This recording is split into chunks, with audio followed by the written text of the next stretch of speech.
যা আপাতত সাকসেসের পেছনে যে মূল্যগুলো তোর লেগেছে সেটা আপাতত এদের মধ্যে শেয়ার করে দে, যাতে এদের মধ্যে মনোবৃত্তি চেঞ্জ হয় যে আমার কিছু করতে হবে। এর মধ্যে অনেক ছেলে মেয়ে আছে যারা ভাবে যে আমরা এখানে আসছি শুধুমাত্র আনন্দ করতে আসছি, তাদেরকে অ্যাভয়েড করো। আর যারা ভাবছে আমরা সাকসেস জন্য এখানে আসছি তারা এগিয়ে চলো, আমি সাপোর্ট আছি। বিকাশ বলে দিল সৌরভ থাকবে, ও থাকবে, আমার সঙ্গে আরো যারা চাকরি পেয়েছে তারাও সব সাপোর্টে আছে। এবার আমি সৌরভ কাছ থেকে ছোটোর মধ্যে শুনতে চাই।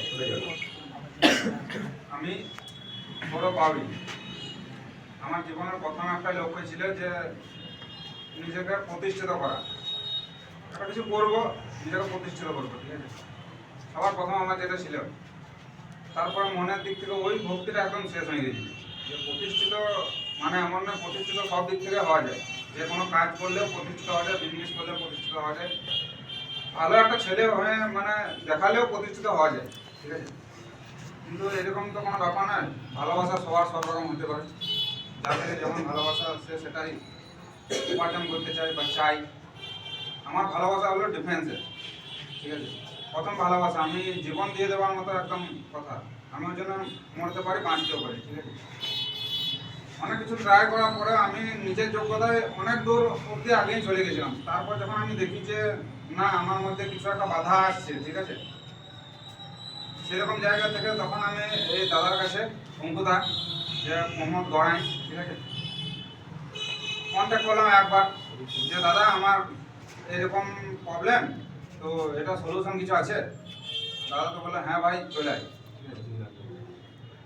তখন আমার মনে হলো যে না, যাওয়াই বেটার।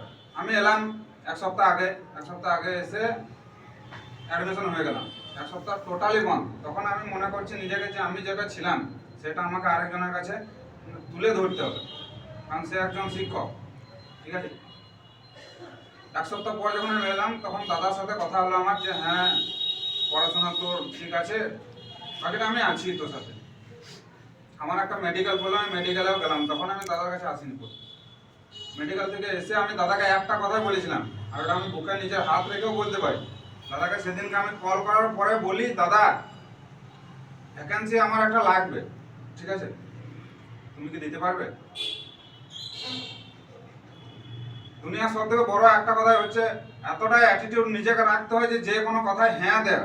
একটি ছেলেকে মানুষ, দাদা তো জানেন আমি মানুষ না জানোয়ার, ঠিক আছে, না অমানুষ, কিছু জানে না। হ্যাঁ দেওয়াটা কাউকে গ্যারান্টি নেই, এতটা হ্যাঁ কেউ দিতে পারবে না। দাদা বাড়িতে থেকে বসে বসে বলে দিল ঠিক আছে তুই চলে আয় আমার কাছে, একটা ভ্যাকেন্সি তোর। ওটা বিএসএফ এর চাকরি পেয়েছিল, মানে মেডিকেল ছিল, মেডিকেলের পরে রিমেডিকেল ছিল, সামনের প্রবলেম ছিল। তো রিমেডিকেল অবস্থা ওখান থেকে ফোন করছে, দাদা আমি রিমেডিকেল দিয়ে যাবো না, আমি রিমেডিকেল দেবো না দাদা, আমি এই জন্য বলি আমি ডাইরেক্ট মেডিকেল ফিরবো। একটা ভ্যাকেন্সি দিতে পারবে? আমি ওকে তো গালও দিয়েছিলাম, মানে খারাপ ভাষায় গাল দিয়েছিলাম, তো রিমেডিকেলে দিয়ে রিমেডিকেল ছেড়ে ওখান থেকে এসএসসি 2024 যেটা চাকরি পেলো সেটার জন্য আমাকে ফোন করেছিল যে তুমি সাকসেস করতে পারবে, আমি বেশ চলাই রিটার্ন। তো এসে পরে তারপর দিন দিয়ে পড়াশোনা শুরু করেছিল, যা পড়াশোনা দিয়েছে, যা সাপোর্ট নিয়েছে ও আমার কাছ থেকে, আর যে পরিমাণ আমার খাটিয়েছে, আমি এতগুলো স্টুডেন্ট, আমি মোটামুটি 130টা স্টুডেন্ট আপনার মধ্যে আছে, কেউ কারোর কাছ থেকে আমি পাইনি এখন অব্দি। সন্তুও প্রচুর করে, সন্তু অনেক দিন থেকে আমাকে করছে, ঠিক আছে, কিন্তু ওদের কোথাও একটা কমতি ছিল, কমতিটা এখনো সন্তু ধরতে পারেনি। আমি সন্তুকে বলে দিচ্ছি কি কমতি আছে। সবসময় ও মানে স্যার আর স্টুডেন্টের একটা সম্পর্ক থাকে, গভীর সম্পর্ক, ওটা কিন্তু সবসময় ডিস্টেন্স করে চলতো, যে দাদা আমাকে কখন খারাপ ভেবে নেবে, কখন ভালো ভেবে নেবে, ডিস্টেন্স সবসময় করে দেয়। সৌরভ কোনোদিন ডিস্টেন্স মানেনি, সব রকম ওর প্রবলেম এসে আমাকে বলেছে, আমি সলভ করেছি, ঠিক আছে। যেহেতু সন্তুর কাছ থেকে আমি পাইনি কিছু প্রবলেম, যেটা পরে শুনতে পাচ্ছি অন্য না মুখ থেকে, সে সন্তুকে আসলে বলে দিচ্ছি এখন চাকরি পেয়ে গেছি ভাই, বড় হয়ে গেছিস, প্রবলেম হ্যালো দাদা এই প্রবলেমে পড়েছি, ঠিক আছে। আর এমনকি সৌরভ হচ্ছে ভালো ফুটবল প্লেয়ার, ডিফেন্সে যে স্টপার খেলে, সে একদম পরীক্ষায় পাস করার পরে মাঠের আগের দিন অব্দি ফোন করছি, সৌরভ একটা খেলা আছে, তো সৌরভ বলছে আমি আসছি। তো ওর জন্য আমি বাড়িতে গালও খেয়েছি, বাবা আমার গাল দিচ্ছে তুই সেন্টারে ডাকছিস, কদিন পরে ভাই মাঠে যাবে, মেডিকেল কিছু তুই কি করবি। তো ওখানে সেই পরিস্থিতিতে আমার কথা শুনে এসছে, শুধুমাত্র আমাকে আজ অব্দি কোনোদিন ওর মুখ থেকে না শুনতে পাইনি। তার জন্য আমি সৌরভকে অনেকটাই ভালোবাসি, যত ছেলে মেয়ে আছে সবাইকে ভালোবাসি, কিন্তু ভালোবাসার জায়গাটা সবাই করে নিতে হয়। এই জায়গাটা সৌরভ করে নিয়েছে, সন্তু করে নিয়েছে, বিকাশও করে নিয়েছে। বিকাশ সময় যেভাবে বসি, সৌরভ সময় হয়তো সেভাবে বসি না, সন্তুর সময় হয়তো সেভাবে বসি না, সবাই সব সম্পর্ক সবাই আলাদা রকমের, ঠিক আছে। আমি চাইবো ডিফেন্স কোচিং সেন্টার তোমাদের সঙ্গে আছে, থাকবে, আর পরবর্তী আমাদের ভাই বোন আরও যারা বুঝছে তাদের জন্য থাকবে। সবথেকে বড় কথা হচ্ছে অঙ্কদা এমন একজন মাস্টার, ঠিক আছে, তাকে যদি কেউ মনে করে যে এমনি নর্মাল কেউ বা তাকে মানব না, তাহলে তার জীবনের রাস্তাটা কিন্তু আলাদা হয়ে যাবে, ঠিক আছে। সে খুঁজেও পাবে না যে কোন রাস্তায় আমি হাঁটছি। কারণ আমি একটা মানুষের কাছে এতটা আশা করি না যে যে কোনো দিক থেকে পড়াশোনা, টাকা, খেলাধুলা, সরঞ্জাম, হেল্প, খেলতে যাব সেই জিনিসটাও, কি করব আমি সেই জিনিসটাও আমি পুরোপুরি ছেড়ে দিয়েছি। আমার কাল অবধি যাওয়ার কথা সব কিছু দাদা জানে, আমি নিজে কিছু জানি না। আর আজকে আমার লেট হয়েছে, ঠিক আছে, সবাইকে সরি, ঠিক আছে। তো আমি একটা কথা বলবো, সবসময় সাকসেস পেতে গেলে খুব ভাগ দৌড় করবো এটাও বড় কথা নয়, দেখতে আমি কোন জায়গায় আটকাচ্ছি, কিন্তু মেন ওইটাই। সবার জীবনে সাকসেস হবে, একটা ছেলে বা একটা মেয়ে কোনোদিন বেকার থাকে না, ঠিক আছে, যেটাকে বলে আনসাকসেসফুল ম্যান বা ওম্যান, ঠিক আছে, সেটা কোনোদিন থাকে না। তো সবাই নিজের, আর এমনিতে একটা কথা আছে, গুরু দক্ষিণা ছাড়া শিক্ষা অসম্ভব। তো গুরু যখন আমাদের সামনে আছে, শিক্ষাটা নিতে আমাদের কি এমন কষ্ট তো কিছু নেই। আমি সবাইকে বলবো সবাই সাকসেস হও, নিজেদের মনের ভালোবাসাগুলো বার করো, যার যেখানে মনে হবে সে সেই কোর্সে চাকরি করো, নিজের জীবনটাকে ভালোভাবে সাজিয়ে গুছিয়ে তুলে ধরো, ঠিক আছে। লক্ষ্য একটাই, আমাকে সাকসেস হতে হবে।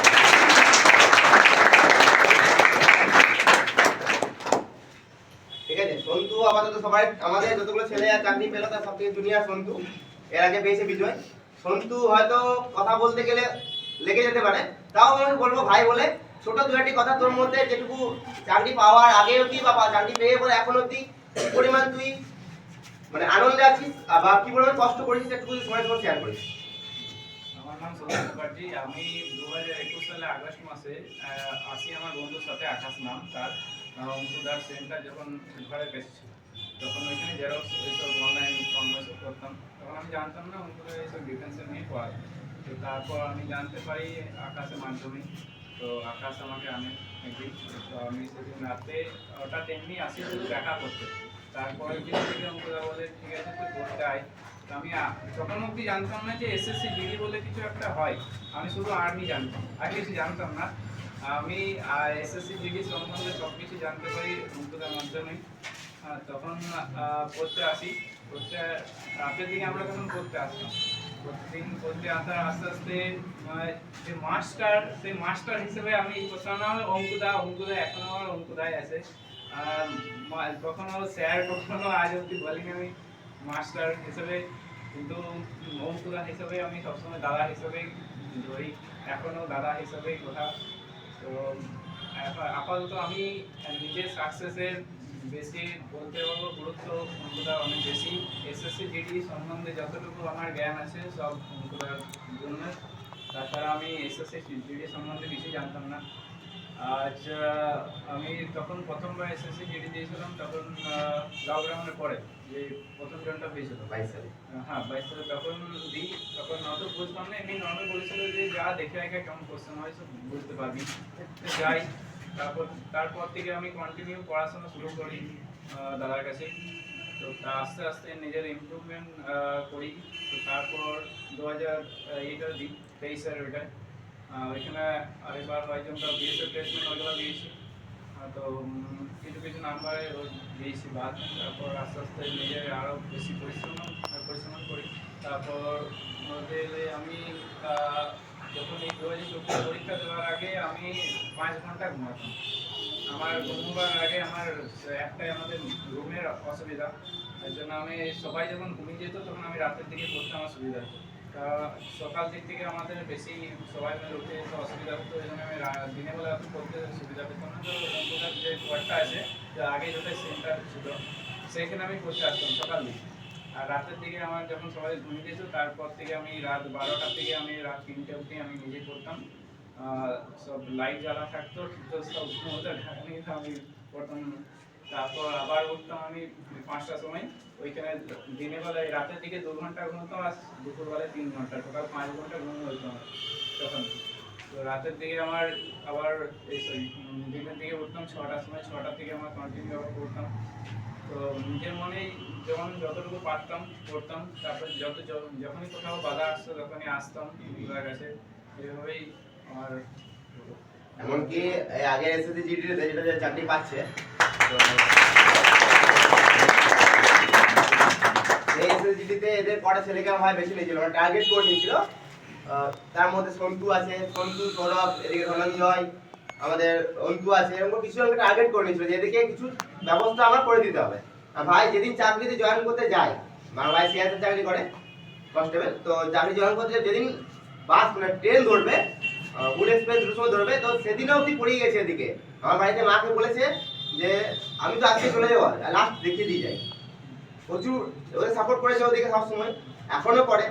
আর আমার কথাটা বলি, আমি এদিকে সবসময় বলেছি তোদের যা প্রবলেম এসে আমাকে বল, আমি সলিউশন দেবো। তার জন্য এরা যখন পড়েছে, এর সঙ্গে এই সামনে রুম যেতে পড়াতাম, আমি কোচিং সেন্টারে পড়াই যেখানে, তো আমি এসে নিজে শুয়ে যেতাম কোনো কারণ বসে, হয়তো সারাদিন টায়ার্ড শুয়ে যেতাম, ওরা এসে কিন্তু 7-8 জন মিলে পড়তে লাগতো, কোনো প্রবলেম লাগতো তখন এসে আমাদের বলতো দাদা এটা বলে দাও। তো এবার আস্তে আস্তে উঠেছে, অনেক উন্নতি করেছে, একটা চাকরি পেয়েছে। আর বাকি ছেলেমেয়েরা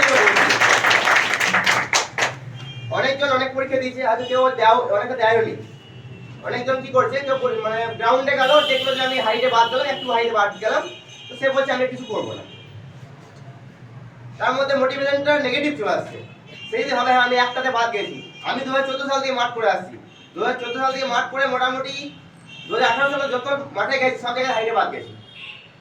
তারপরে next CRPF head constable pass করেছিলাম, ঠিক আছে, লাস্ট মুভমেন্টে একটা বাদ গেছি বয়সের জন্য। আচ্ছা, আবার পেয়েছিলাম বাবা অ্যাডমিশন সেন্টারে, সেখানে বাড়ি থেকে যেতে দেয়নি। রেলে একটা চাকরি পেয়েছি, সেটাও যেতে দেয়নি বাড়ি থেকে। তাছাড়া তো কোম্পানি চাকরি অনেক পেয়েছি, বাড়ি থেকে ছাড়েনি।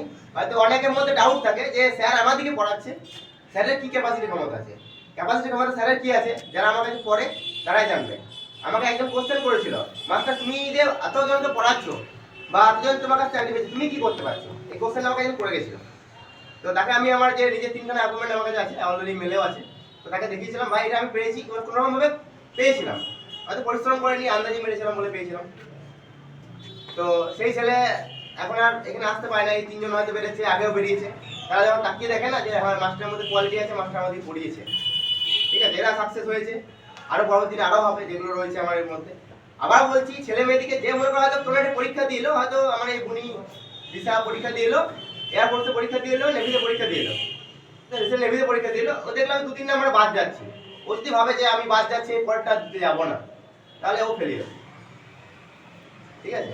আর অনেকজন আছে এর মধ্যে, যেমন এর কথাই বলি, এর চাকরি ডাব্লিউবি চাকরি আগের বছর পেয়ে যেত 22 সালে, 0.50 নাম্বার বাদ গিয়েছিল, 0.50 মানে একের থেকেও কম নাম্বার বাদ গিয়েছিল, কিন্তু হাল ছাড়েনি, আমার কাছে এসছে, মানে এমন অবস্থায় এসছে, বলি ভাই তুই চেষ্টা কর, এমনকি বাইরে পড়তে গেছে, বাইরেও পড়েছে, আসার পরে এখানে এসেছে, এখানে এসে ওকে বলি তুই মার্ক করতে দেখ। এমনকি এরা এত নাম্বার পাওয়ার পরে এদের দুজনের মধ্যে এতটা টেনশন ছিল যে আমরা চাকরিটা আসলে পাবো তো, প্রতিদিন এদিকে নিয়ে আমাকে বসতে হতো, এ ফোন করতো, ফোনে কথা বলতো, ভাই কোনো চাপ নাই, চিন্তা নেই, হবেই। ও তো আমার কাছে সারাদিন আমার কাছে থাকে, এখানে তো দেখতেই পাচ্ছি, ঠিক আছে, সকাল থেকে এসে এখানে থাকতে রাত 10টার সময় বাড়ি যায়। তো ওর একটা টেনশন, হয়তো পার্টি করছি বা হয়তো ফিস্ট করছি, তো ওর মাথায় একটা টেনশন, চিন্তা হচ্ছে আমার কিছু হবে তো। কিন্তু আমি একটা সাপোর্টে পড়ে গেছি, ভাই তুই চিন্তা করি না, তুই সাকসেস হবেই। যেদিন রেজাল্ট বেরিয়েছে, ও নিজে জানে যে আমার রেজাল্ট বেরিয়েছে, আমরা গ্রাউন্ড, আমি রেজাল্ট, সন্তু ফার্স্ট ফোন করেছিল, সৌরভ মনে হয় না, সন্তু ফোন করেছিল, সন্তু ফোনটা ধরতে পারিনি, সৌরভ ফোনটা সকালে ভোরে ফোন করলো, ফোনটা ধরে পদে ও রেজাল্ট দেখলাম, এ রেজাল্ট দেখলাম। আর আমার দুটি ভাই ছিল আরো, ওরা পাস করেছিল, ওদের নাম দেখলাম, একটুকু জাস্ট নাম্বার কম থাকার জন্য ওদের নামটা আসেনি। আমার খুবই খারাপ লেগেছিল সেদিন, মানে আমি নিজে কেঁদে ফেলেছিলাম। আর ওদিকে মানে ফোনও করতে পারিনি, অবশ্যই ওদের কাছে সরি চেয়ে নেবো আমি, সরি ভাই তোদেরকে ফোনও করিনি আমি, ঠিক আছে, কারণ হয়তো আমি চাইছিলাম না তোরা আমার সামনে কেঁদে ফেলে। পরবর্তী দিনে যেটা আসছে তার জন্য আমি তোকে ফুল সাপোর্ট দিচ্ছি যে পরবর্তী দিনে অবশ্যই পাবি, ঠিক আছে। আমি আমার দুটি ভাই, একটা ধনঞ্জয়, একটা দীপঙ্কর, তো দুজনকেই মানে ফোনও করতে পারিনি, অবশ্য পরে খবর নিয়েছিলাম। তো ওদের নামটা 2-3 নাম্বারের জন্য আসেনি, পরবর্তী দিনে আসলে বেটার দেবে আমার, আর এর থেকে ভালো কিছু দেবে। তো তোদের কাছে ওই একটাই বক্তব্য যে কোথাও ফেলিওর হয়ে গেলে বসে যাস না, চেষ্টা কর ফেলিওরটা একটু সাকসেস করবো। একটা কথা মানে আগেকার দিনে মানুষরা বলে গেছে, আগেকার দিনের মানুষরা বলেছে, এখনকার দিনে বলে, এমনকি বড় বড় কোচিং সেন্টাররা বলে ফেলিওর দেন সাকসেস। এই সাকসেসটা মূল্য দুনিয়ার কেউ দিতে পারবে না, ঠিক আছে।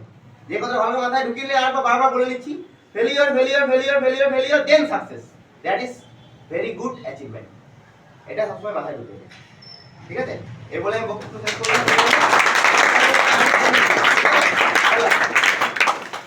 ভাই চলো, তোমার নতুন জীবন শুরু হয়ে গেছে, তুমি কালকে ভালো করে জয়েন করবে, ঠিক আছে? আর অনেক মিস করবো তোমাকে আমি।